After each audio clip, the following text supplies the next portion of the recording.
Bapak Ibu pengurus gereja, umat beriman, para suster yang terkasih dalam Tuhan. Saya membawa permenungan kita di hari malam Natal ini dengan judul Dalam Gelap yang Menantang, Cahaya Natal Tak Pernah Redup. Bapak Ibu saudara-saudari yang terkasih dalam Kristus. Dalam teologi rahmat, Natal adalah hadiah Allah termewah bagi umat manusia umumnya dan umat beriman khususnya. Karena dengan peristiwa Natal, kegelapan janji mesianik yang dinubuatkan para nabi mendapat kejelasan penuh. Nabi Yesaya dalam bacaan pertama mengatakan bahwa anak yang akan dilahirkan itu namanya disebut orang penasihat ajaib, Allah yang perkasa, Bapa yang kekal, Raja damai. Dialah yang akan memerintah dan menduduki takhta Daud leluhurnya. Dengan peristiwa Natal seperti yang digambarkan oleh Nabi Yesaya ini, orang beriman seperti petani akan memanen sukacita atau kegembiraan. Sebab mereka yang berada di negeri gelap gulita, terang itu telah bersinar bagi mereka. Nabi Yesaya menulis, bangsa yang berjalan dalam kegelapan telah melihat terang yang besar. Mereka yang diam di negeri kekelaman, atasnya terang telah bersinar. Di sini umat beriman akan terhindar dari kegelapan karena penasehat ajaib yang dijanjikan Tuhan itu memiliki kuasa yang besar. Damai yang diciptakan tidak berkesudahan. Ia juga mendasarkan dan mengokohkan kekuasaannya dengan kebenaran dan keadilan. Bapak Ibu saudara-saudari yang terkasih dalam Kristus. Inilah Natal yang dirindukan oleh orang Israel yang zaman waktu mereka tidak bisa menikmatinya karena mereka terperangkap aneka macam kejahatan. Kejahatan-kejahatan yang pernah dilakukan dapat kita baca dalam kitab Kejadian. Kejahatan-kejahatan itu seperti dosa Kain dan Abel. Kain membunuh adiknya karena kalah bersaing di depan Tuhan. Asap api persembahan Kain tidak naik ke hadirat Tuhan karena ia mempersembahkan hasil pertaniannya yang tidak ada isinya. Abel mempersembahkan anak domba tambun sehingga asap api persembahannya naik ke hadirat Tuhan. Kain marah dan membunuh adiknya. Kejadian bab 4 ayat 1-16. Orang Israel juga terjebak dosa air bah. Di sana manusia pria dan wanita hidup seperti hewan, incest, selingkuh, dan Tuhan tidak menemukan satu manusia pun yang baik di kota itu. Maka Yahweh membasmi mereka dengan mendatangkan air bah. Kejadian bab 7 ayat 1-24. Orang Israel juga melakukan dosa menara Babel. Di sana manusia menunjukkan kesombongannya dan ia menguji kemampuannya dengan Tuhan.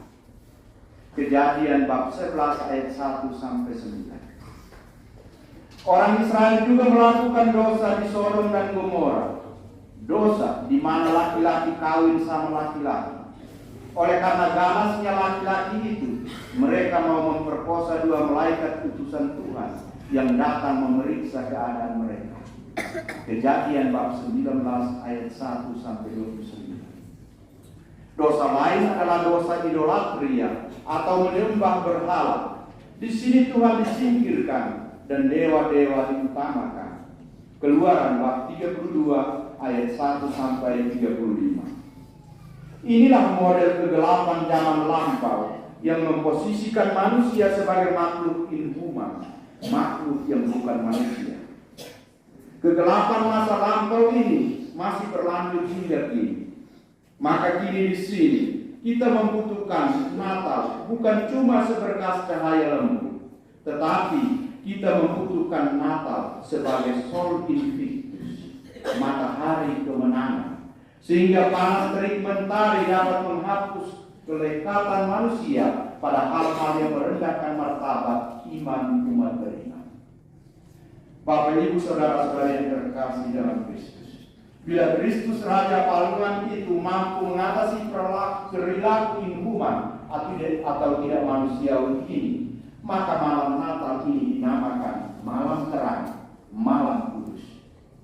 Karena itu Santo Lukas menulis, hari ini telah lahir bagimu juru selamat, yaitu Kristus Tuhan di kota Daud.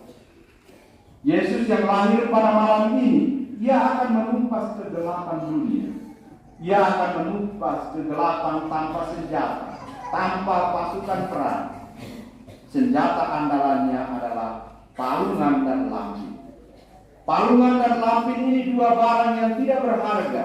Keduanya mengacu pada kesederhanaan, kerendahan hati, cinta tanpa balas, cinta tanpa pandang. Inilah pelatih suci atau senjata suci yang disembunyikan Allah untuk memotong tanpa melukai, menikam tanpa mengeluarkan darah, dan memukul tanpa rasa sakit. Keadaan ini disembunyikan Allah dalam Natal agar umat terus mencari penting nilai luhur di balik Yesus lahir di palungan serta dibungkus dengan lampin.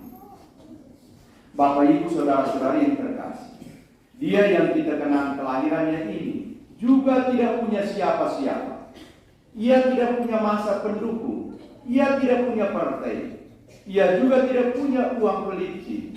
Ia hanya punya barisan orang-orang sederhana, para gembala binatang, orang-orang tak punya nama, mereka yang tak punya pangkat, mereka yang miskin karena diperdaya oleh orang-orang berduit, mereka yang mulutnya ditutup karena membela kebenaran dan keadilan, mereka yang diperalat untuk aneka kejahatan dan tak mampu melawan karena takut kehilangan nyawanya.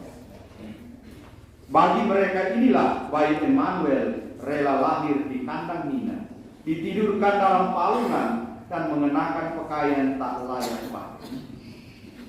Orang-orang yang kecil tak berarti ini yang mampu melihat sinar surga dan mampu mendengar nyanyian Gloria in excelsis Deo.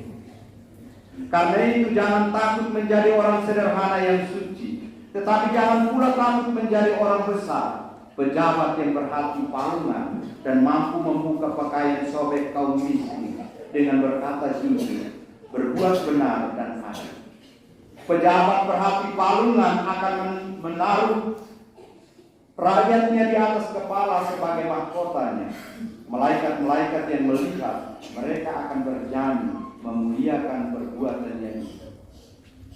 Dalam kitab Nabi Yesaya, penasehat ajaib dan raja damai itu yang akan membongkar kegelapan dosa Kain dan Abel, membongkar kegelapan dosa menara Babel, dosa Sodom dan Gomora, serta penyembah berhala. Maka anak laki-laki sulung yang dilahirkan Bunda Maria ini, ia juga akan membongkar kegelapan yang menyelimuti zaman kita ini.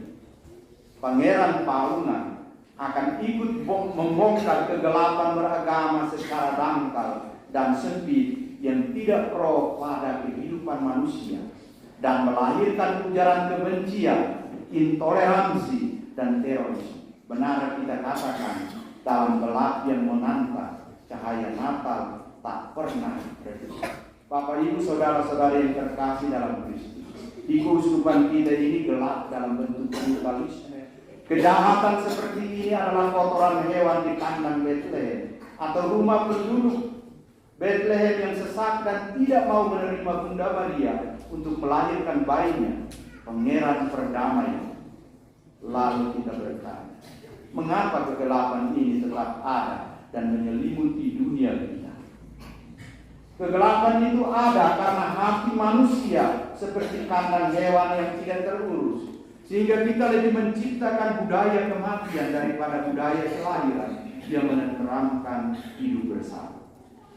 Natal harus membangun sikap kita untuk bersaudara dengan ikhlas, menghargai perbedaan, rendah hati, menciptakan damai, cinta lingkungan dan kebersihan. Inilah Natal kita. Akhirnya saya mengakhiri khotbah ini dengan mengutip kata-kata penyair Angelus Silesius, lahir tahun 1657. Dia menulis demikian: jika Kristus dilahirkan beribu-ribu kali di Bethlehem, tetapi jika dia tidak hadir, dia tidak lahir di hatimu, selamanya kau tak akan menemukan keselamatan. Selamat damai Natal bagi kita semua. Dalam gelap yang menantang, cahaya Natal tak pernah redup. Mudah-mudahan